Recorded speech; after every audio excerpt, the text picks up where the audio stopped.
Il y en a qui disent que les Gilets jaunes, ils ne sont pas cohérents dans leurs revendications. Mais si, on est cohérents.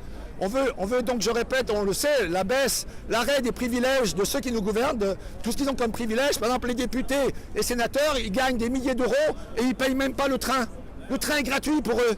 Mais nous aussi, on veut le train gratuit. Et ce serait une mesure écologique en plus.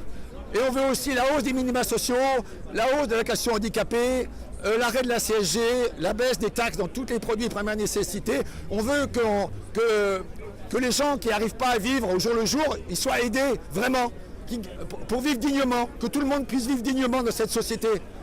Franchement, personnellement, moi je ressens un dégoût de ce mouvement des Gilets jaunes qui au départ avait quand même des revendications qui pouvaient être entendues.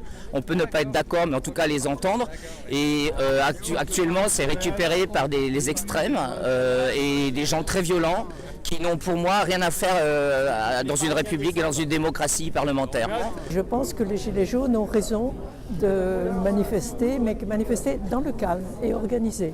Mais je voudrais aussi que ça s'arrête parce que maintenant nous avons un grand débat.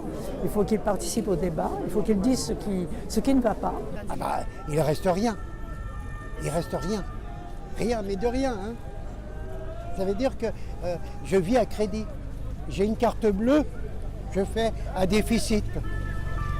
Comme c'est payé avec retard, je vis tout le temps dans un roulement sans argent.